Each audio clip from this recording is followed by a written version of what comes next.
Coming up on Network Africa, two opposition leaders in the Democratic Republic of Congo withdraw support for the joint candidate chosen for the December election. Tunisian Parliament approves Prime Minister Youssef Khahed's cabinet reshuffle.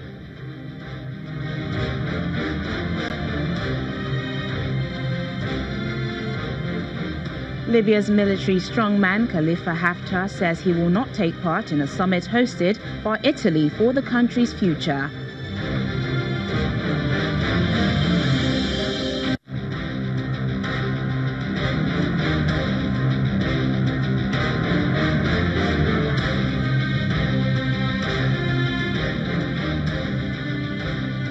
Hello and welcome to the program. I'm Teniola Shoboeli. We begin in the Democratic Republic of Congo, where two opposition leaders have pulled out of a deal to support a single candidate in next month's presidential election. Felix Tshisekedi and Vital Kamerhe had, alongside other opposition leaders, signed an agreement to back businessman Martin Fayulu in the December 23 poll.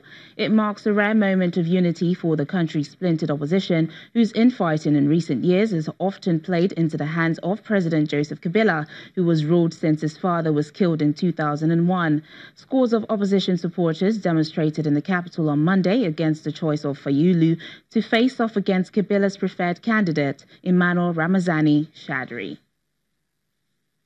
Joining us now to discuss more on this is an African affairs analyst, Ejeta Otu-Oniyi. Thank you for joining us on the program. It's a pleasure to be here. Thank you. Great. Two major opposition leaders have pulled out from the deal to support a joint major candidate. What does this mean for the alliance formed before? The situation in the DRC is quite concerning. Concerning because Joseph Kabila had been in the saddle for about 17 years now, and is also handpicked and nominated a successor. So what was expected was that the opposition parties were going to agree and promote a single candidate that will face the incumbent, so to speak. But with what the feelers coming from DRC would seem that the alliance is not going to work. And then that's going to be a very big opening for the preferred candidate of the incumbent to win the election. Because you will notice from the antecedents of this particular president, the INEC seems to be in his thumb. So it decides what to do with the parties, what to do with the elections.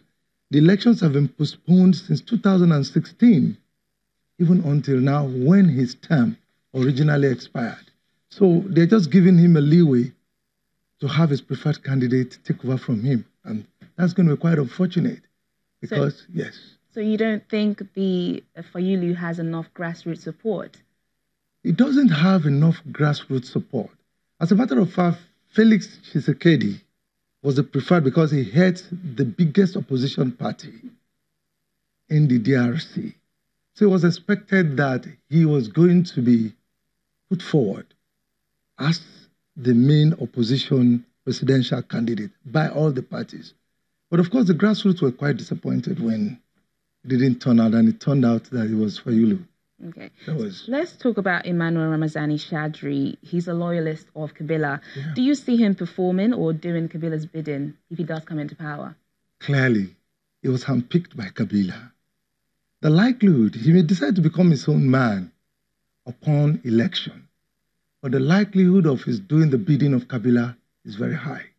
That's the best I can say. It's quite high. With all that's happening in the Democratic Republic of Congo, is the country really ready for a fair and violence-free election? You would notice that since 2016, there had been pockets of violence, protests against the postponement and the foot dragging in organizing free, fair elections. The likelihood is that this is going to be a recurring thing in DRC. They're already on the ground. We don't see how they're going to get out of this except they pull themselves by the bootstraps. And there is a need for a change of government. When I say need for a change of government, I mean from the trend that had been since the Kabilas took over. There has to be a change. And we expect that the opposition will be able to put themselves together and then promote a single candidate. If they fail to do that, they're going to lose the election. Do you think there's a chance that Kabila's preferred candidates won't win this election? If the opposition, like I said, fail to agree, as it is, two of the opposition parties have pulled out of the alliance, which was agreed upon in Geneva just this week. They've pulled out of it. Of course, it is significant to note that the grassroots have a big hold on their leaders, quite contrary to what we experience here in Nigeria, where the leaders have their hold on the grassroots. So they said, pull out of it because we do not expect an unknown quantity like Martin Fayulu to lead what we had been struggling to get for 36 years. So that's exactly what's going to happen. But I do not see how they are going to agree before December 23 when the elections will hold. Well, we hope they keep a united front. But President Kabila triggered a political crisis when he refused to quit. His second elected term expired in December 2016. We've been asking this question over and over again. Yeah. Why do African leaders have this sit-tight character? It must be this monarchical syndrome in the African setup.